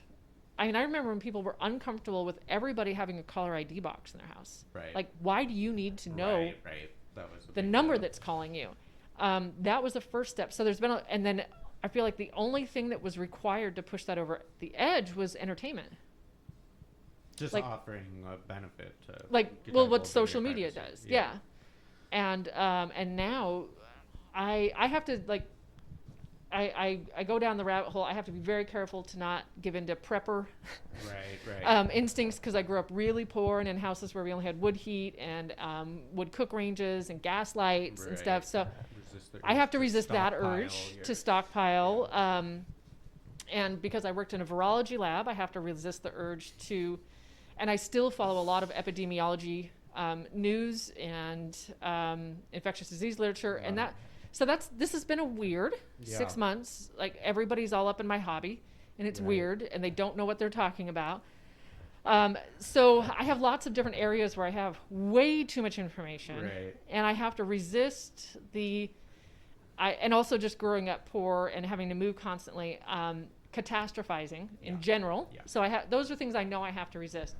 So I can't always trust my own instincts about catastrophizing, and information access is one of those things that I have to every now and then, like, self-check and be like, settle down. Yeah. You don't need to scrub all social media, and I have to resist the urge about every 6 months to just cancel credit cards and pay cash, Right. or go all crypto. I mean, it's like one or the other. Like one or the other. And so, I mean, that's where I'm interested about any thoughts you have about. And then I also just go, well, there's no use. Yeah. It doesn't matter. That's kind of where I'm at, is like, there's no use, it doesn't matter. Like, I mean, I think, like, I'm already telling research everything about my buying habits, right. So my husband can get 10 cents off a gallon of gas. Yeah. They know everything. Right, they know everything. I mean, but I also feel like, wow, that's like, what would Seneca say to you, weakling? Like, right. I do think it's like, in a lot of ways, a lot of things haven't changed, because it is still like, okay, now you're getting a divorce. It's your business partner. It's still those like personal relationships that these things come into. I mean, yes, there's the potential for identity theft and like, yeah, the bank fraud stuff, and that can be a real hassle and is like, legitimate to be concerned about. But from somebody I know here in Tulsa who had their identity stolen by a family member. The police, even though it was all proved and the person even admitted it, they said it's a 6-year backlog just to have it prosecuted so you can get the paperwork to move forward with your life. Right.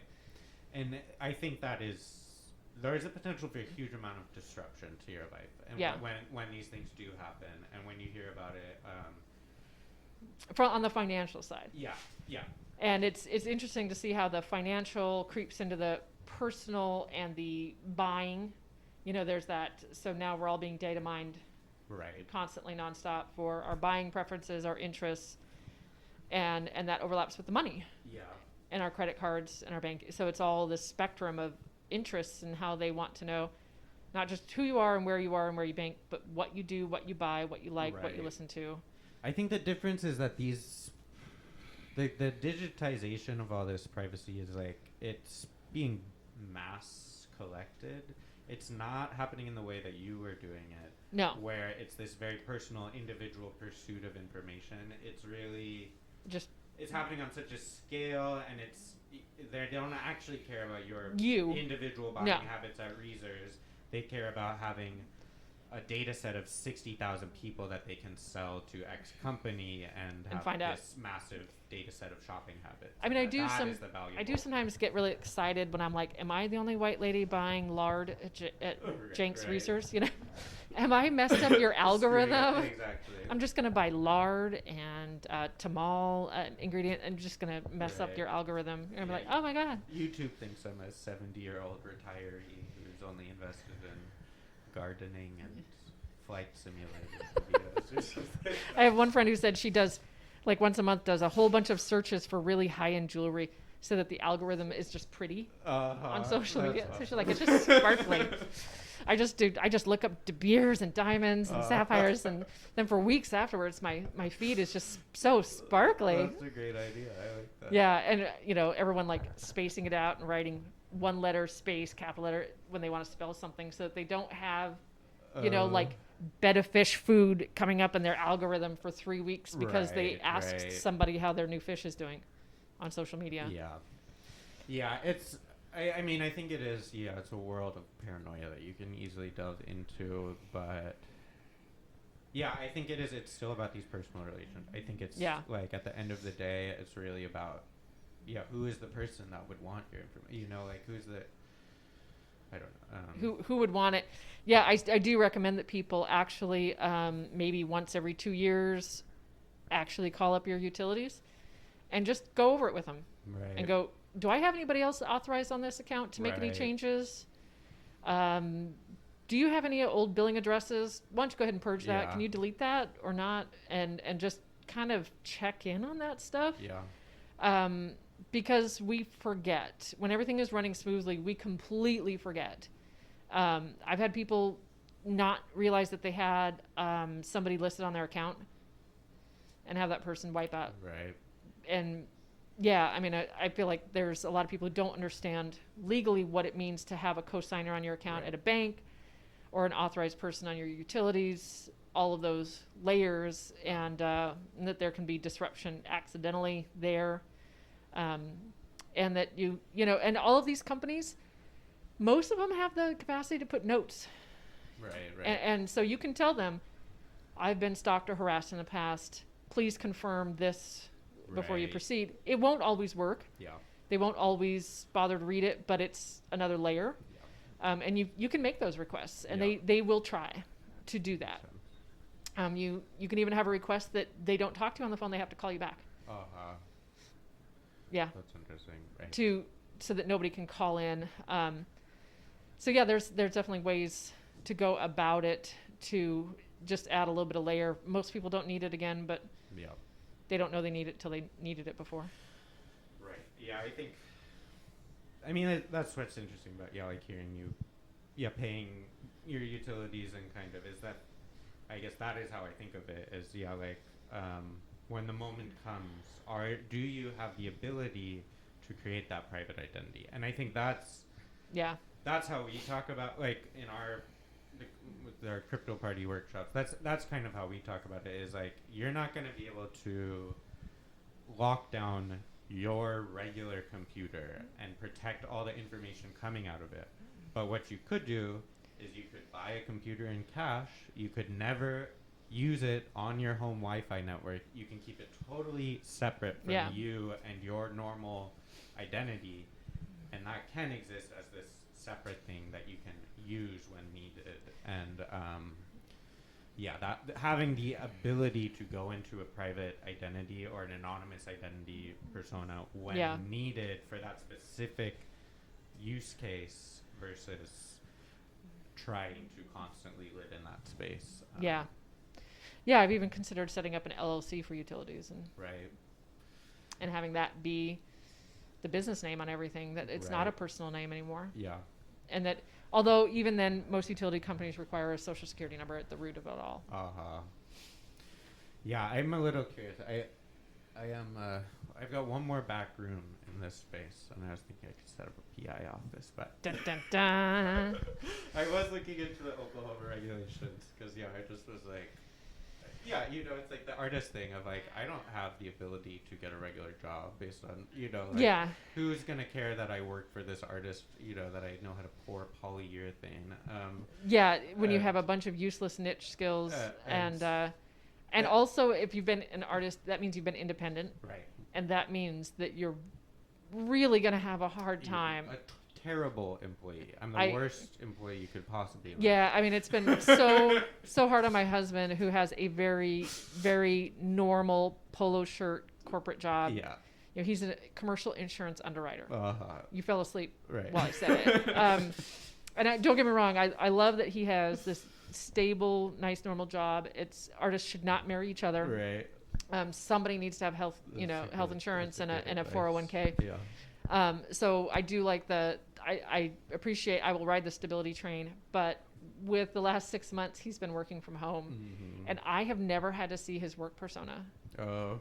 And so he's now working. I'm also an art appraiser. And so I cleared out my office because I'm not doing a whole lot of that right now. And he's in there. And so I hear these office conflicts, and I'm like, why don't you just tell him that's fucking stupid? Right. And he's like, we don't do that. And I'm like, why do they want to do this? That makes it worse.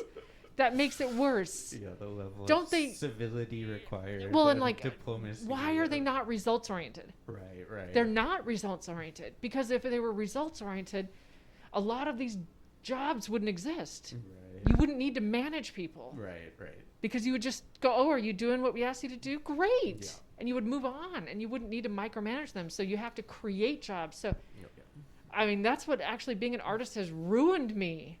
Because when you get this training as an artist, you learn to look at everything, and you realize what it taught me, and maybe this is not true for everybody, but it taught me that nobody is actually very good at lying. Right.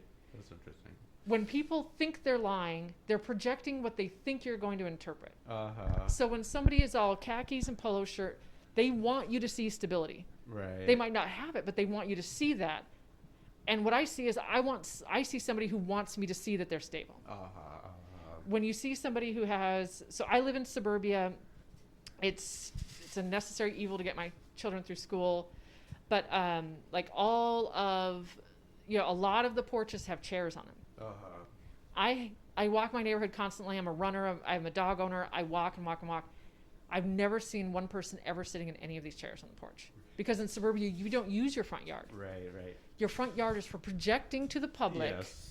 and then you use your backyard. Yeah. But your front yard is for telling people what you want them to think you are. Right.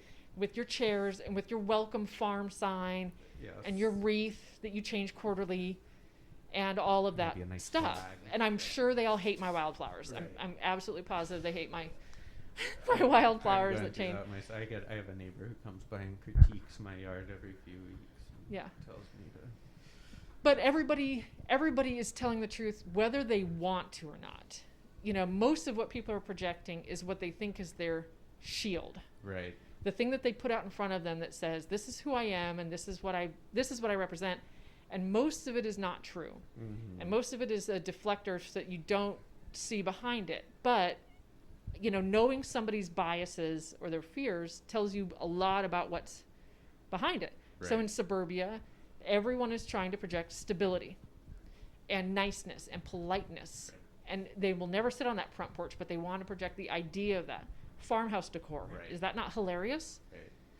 You people don't want to live on a fucking farm. Right. That's horrific. Long hours, low wages, high suicide rates. You don't want to be on a farm. Why do you want to? Fertilizer. You don't collect eggs. You know, you don't. So what? I mean, that becoming an artist ruined me. It just Right. fucking ruined me. No, Because now all of it, I'm like, wrong, false, lies. No, I'm with you. I mean, And it's spent hard to a go about brief- the world and a very brief tenure working at both of Tulsa's museums, and it was just like, yeah, no, I don't have the diplomacy. I don't have the ability to negotiate Dissemble those all types the of time. spaces. Yeah. It's just too difficult to compromise in that level. I mean, So I you find have that- to be incredibly so I find that interesting about social media.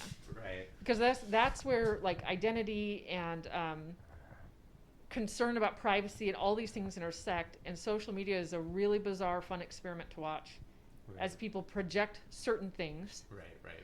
and they think that they're cleverly, Right. convincing us all. And so if I, have one friend on social media who's, I joke that I can't really be her friend, and she does not have a picture of me because I'm not good looking enough.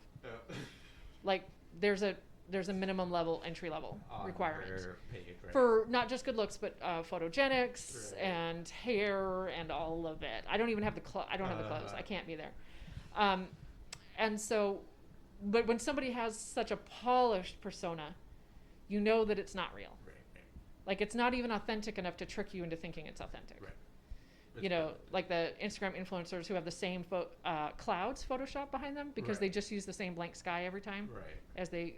So that's, and I think people genuinely think that they're, oh, everybody must think my life is perfect. I'm like, no, we don't. Right. We think you're living a horrible soul-sucking We falsehood, know.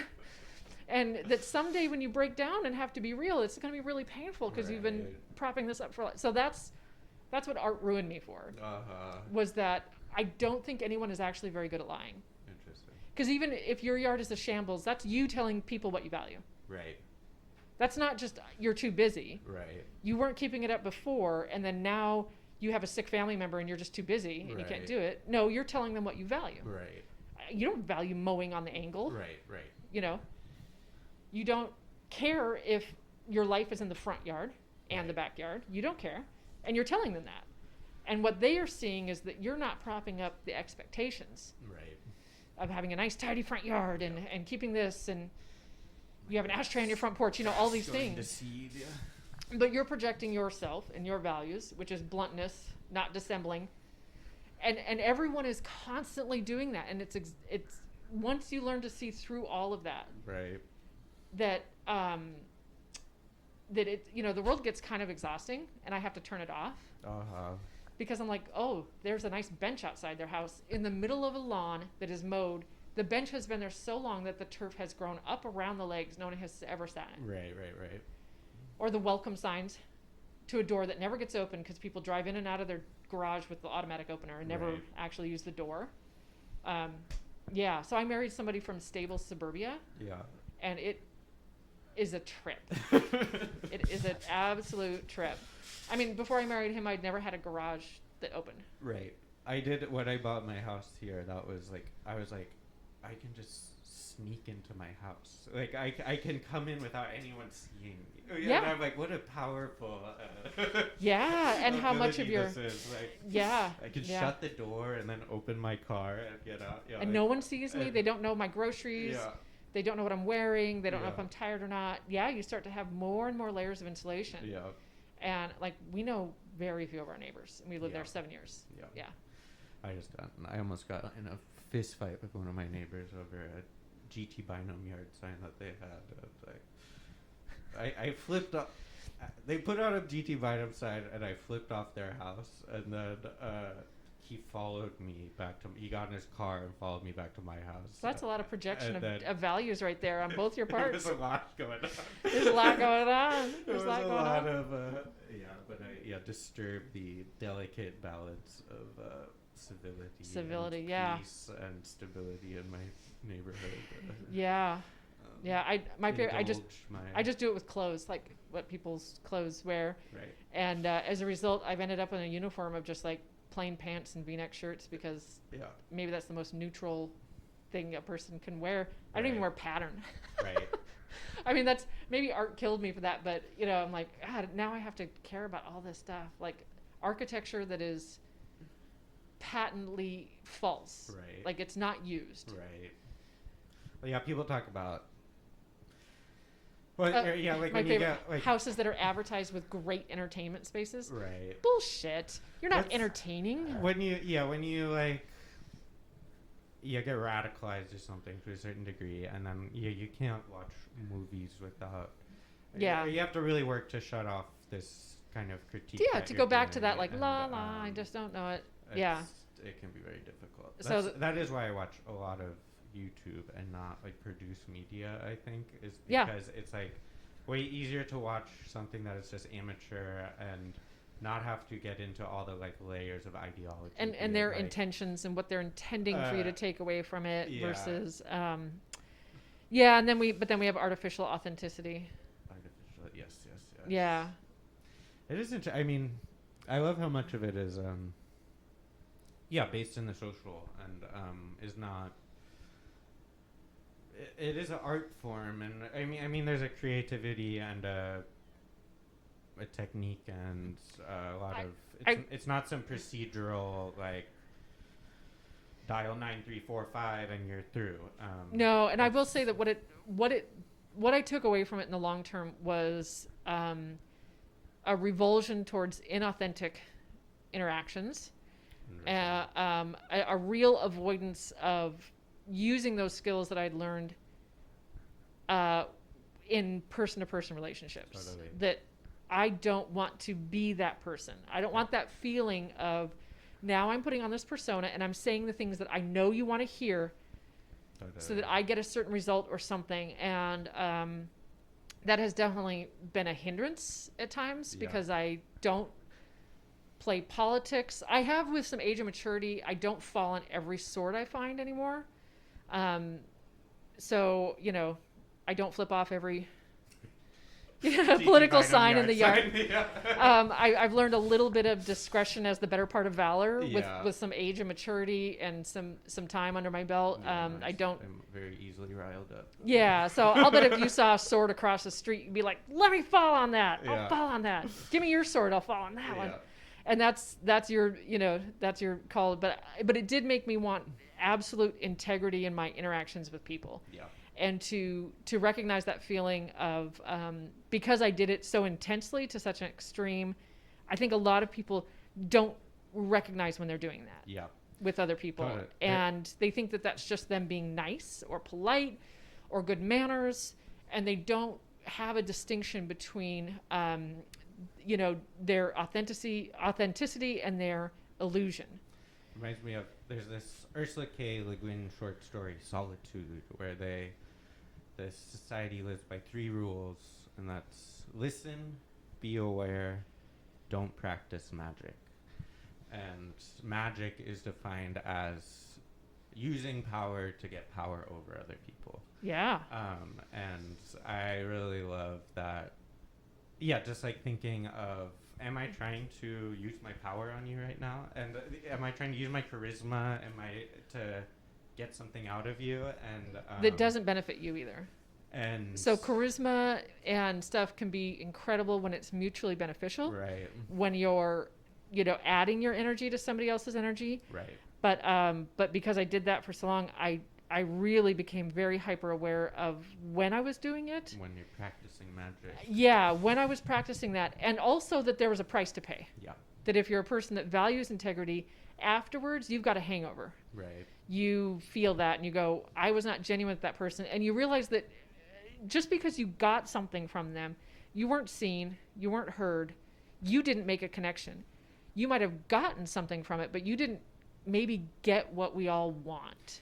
Right, because when you leave, they never spoke to you. They spoke to this this non-existent person. And obviously, we all exist as a multitude of individual interactions. The interaction I've had with you today isn't going to be duplicated by anybody else. Nobody else is going to talk to me for 2 hours about this and walk away with that experience.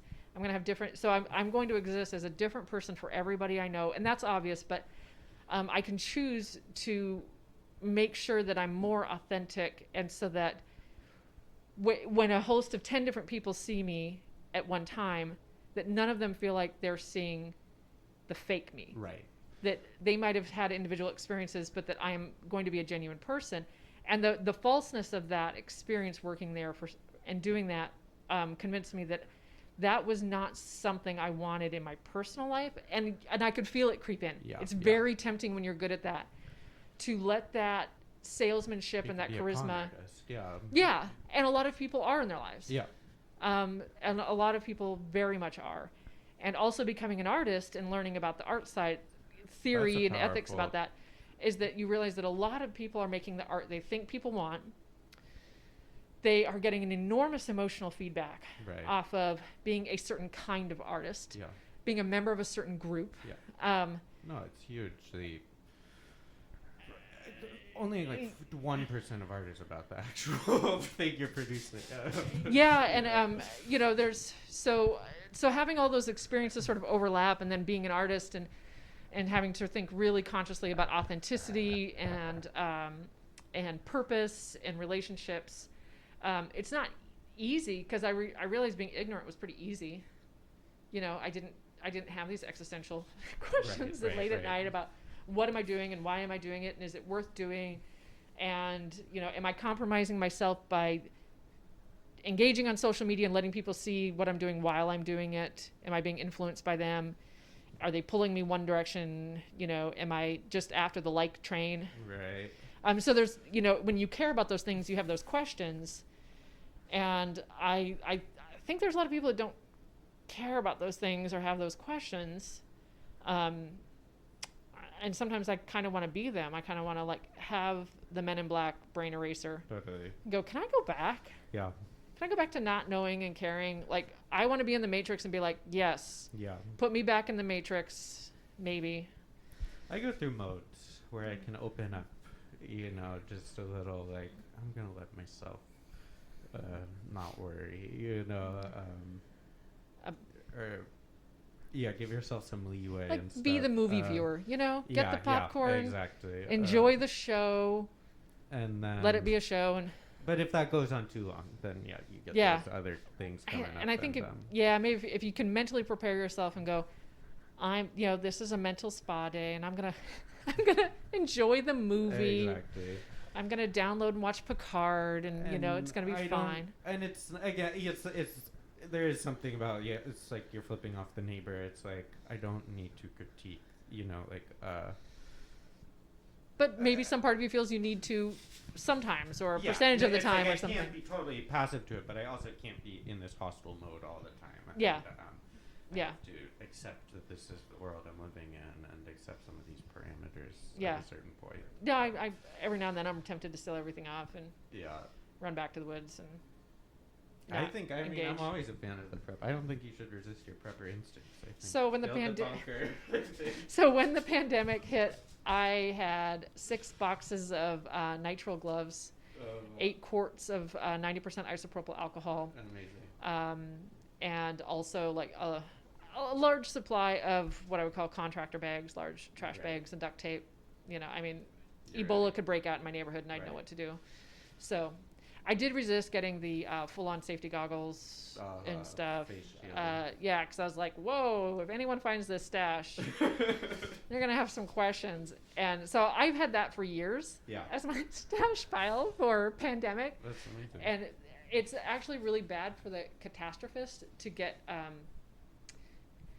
an endorsement, to get verified by like, yes, this happened. Oh, right. You were right. Right. You were right. No, it's. Yeah, as I'm doling out isopropyl alcohol in Right. jars and handing out to my friends, I'm like, by the way, I was right. Here's 10 pair of gloves and a half pint of isopropyl alcohol. Use it in a spray bottle. I was right. I was right.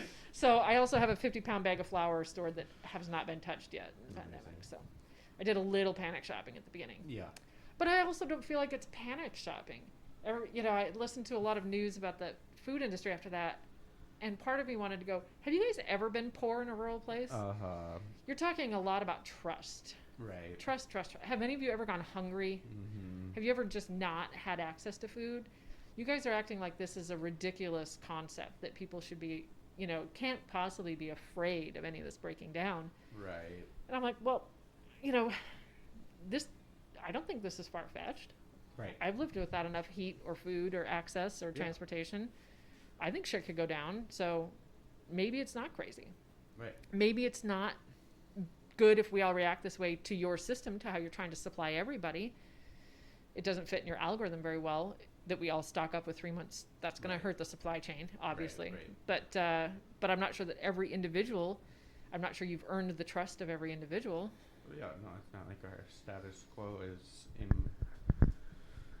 so impenetrable, and Yeah. our security is. I'm like, we so could be Venezuela. reserved. No, I mean, I think. Our pride, our illusion has been poked through a few times here. Yeah, I mean, I think it's like, this is like 90s Russia or something, like. Yeah, my just like friends are talking real crumbling estate. infrastructure. And I was like, yeah, we could buy that little craftsman number, or maybe we should look at a place with a wall around it so that we can, put another layer of concrete and broken glass on the top. Because maybe that's going to be the new architecture we're all interested in 5 years. Because none of us think about our yards as personal security. Yeah, no, We don't. That's a It's real visual and privacy. We keep our dog in and our neighbors out from looking at us. thing. Right. But our yards, there's not too many people in Tulsa that have bars over their windows. No. Some, but not many. Yeah. And not for the reasons that we're talking about. Right. Yeah, that already is I think in a lot of ways. Because if you've traveled and you've been in other countries where people do think about their private physical property. South Africa, where you have these Just malicious a lot of states Mexico and, City. yeah. The houses look nice and the walls look traditional, but you realize they are absolutely for security, and they do have broken glass embedded in concrete on the top. Yeah. That's a mentality we do not live with here, but could happen. Well, that's where I think we're getting sidetracked, but We are. Sorry, I could go. Yeah, we could go on tangents way down. But it is the pandemic. I think in a lot of ways has brought out these things that have been quietly developing, which is essentially the ability for wealthy people to be hyper insulated from the surrounding world. And as we move into now all your food is being delivered, and you're like this ability for you to actually not engage with the wider world, and kind of all this technology for A complete virtual existence. And, you're completely siloed physically in your home. Siloed and protected, and that all those technologies were being developed for a hyper wealthy class to live separate from us. And, that now those are being mainstreamed in a lot of ways. And, and not in the service of the vulnerable or the disabled, but of the wealthy and the afraid. preserve those. Yeah, like, okay, there's going to be a pandemic for the rest of human history in America. You know, it's like this will never Yeah. go away. And so we'll just live in our, yeah, we have our car that can like heat up and kill the germs or whatever. And, Yeah, I mean, are we going to have new car filters? yeah, have you read William Gibson, his most, not his most recent book, but the one before it, Agency, or maybe it's Peripheral. I have not. Anyways, it part of it features, it's set in like 2040, 2030, and then like 2090. Yeah. And the 2090 world takes place after something called the jackpot, which was a massive virus essentially that killed a huge portion of the population. And so the people who remain, like, yeah, the values that are instilled in 2090 are privacy, like the ability for cars to be self-cloaking, so you don't even see that the car is parked on the street, and hygiene. You have air filters that, you know, like, Yeah. like these are the things that. Because now an element of privacy is you and I are wearing masks. An element of privacy is we don't want to have communal air. Yeah, yeah. We can't right now, but maybe in the future we won't even want to. No, exactly, and that's And it's almost bizarre how blasé we were about it 12 months ago. right. Yeah, we didn't even think about, well, we're doing all this other stuff. I mean, I knew people who wouldn't open a bathroom door without a paper towel in their hand and, you know, their Right, foot, right. which I thought was like rolling my eyes crazy. But now I'm like crazy like a fox. Yeah. But it didn't meet the needs at the time. But I do think it's going to be interesting how people feel about privacy. I mean, I've been talking to other people about Zoom meetings and how deciding, you know, maybe you don't want people to see your bedroom, Oh yeah, no. Virtual bathroom. your children's rooms. I mean, it's things we would never allow strangers to see or do. Well, and soon we're gonna be going into, you get a face mask that makes you look better, and so you don't have to Yeah, put on makeup or anything in the morning. You can just yeah, Jetson, have it sprayed on, just stand still and spray it all on, and put your eye and breather barrier on, and not even consume air that anyone else has breathed. And It's a beautiful world we're headed towards. yeah, Full of possibilities and yeah. sunshine. All right, well, Yeah. sunshine and catastrophic thinking. I said it was a tendency that I went down, No. but This yeah, is really fun. I'm so glad. Thank you so much absolutely. And for coming into the booth. And yeah, I feel like we could come up with 6 more topics. To I know. I go- would love to talk with you again. I mean, Yeah. I'm doing this as a weekly show, so if you want. Oh, fun. Yeah, like every Saturday, just kind of coming in talking about. We talked about Tulsa Cyber Corps, which is the NSA training program here in Tulsa, Ooh. the premier NSA training program, I was thinking about that program, and we can talk about afterwards, but how it paralleled with putting the Omaha, the nuclear strategic air command, SAC, oh yeah, that putting it in Omaha was not accidental, right. to put it in a place where the culture supported No, well, that was lack of oversight by national organizations, distance from Washington, D.C., inability for specific congressional committees to actually interact with the people who ran it. So, something I mean, I think the biggest reason is the oil infrastructure and the intersection between the energy infrastructure and probably. what's needed to maintain But energy it's also- infrastructure and national security infrastructure are very similar and very. The last week I was talking about the TU CIA connection and how Ken Levitt, the GKFF director, he was the special assistant to the director of the CIA in the 90s, and how the oil firms, the law firms, how there's so much intersection between the ambitions of the law firms and the ambitions of the CIA that there's almost a direct. Tulsa is like a perfect cultural community to build CIA and to build CIA assets essentially and government assets like that. Yeah. There was a book about strategic air command and nuclear oversight in the United States called The Wizards of Armageddon. I'm forgetting the author's name right now. And he, posited that part of why Omaha was not just its geographic ideal location, but its cultural ideal location, and that members of the people who were sent to Strategic Air Command were picked on their basis to be order followers, not questioners. In that, and that Omaha was considered a place where that would be receptive, desirable to live for that subculture within the military. Well, And I could see that being a similar ease here. And well, Houston is the main one. So Houston is the one that is most public as producing a CIA complacent culture.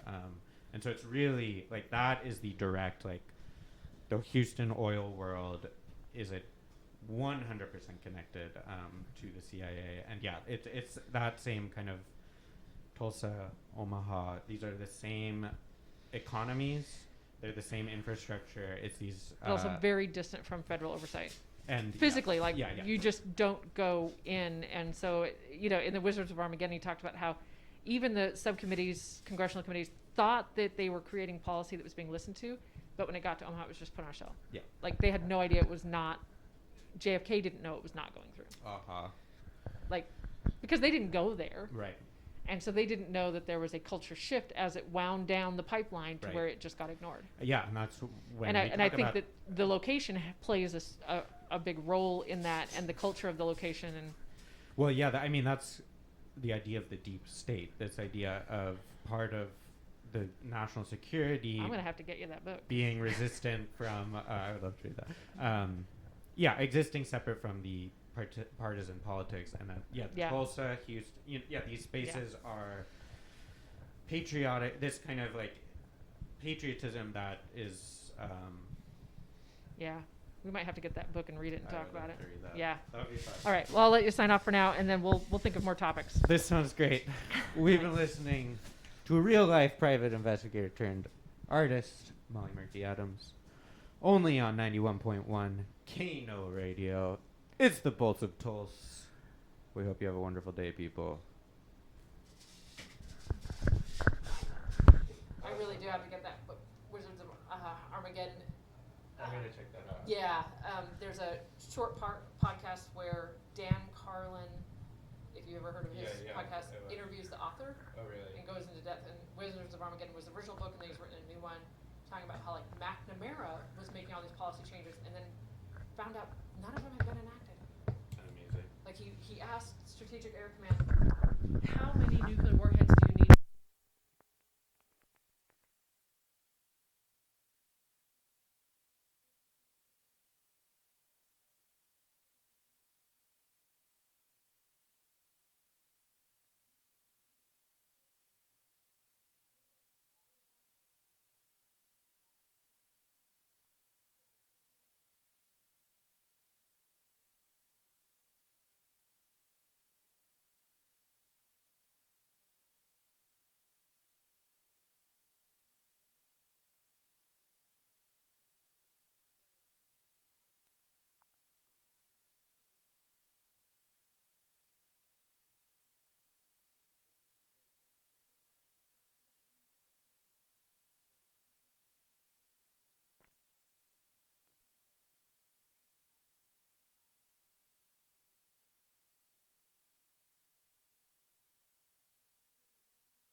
Test. Test, test.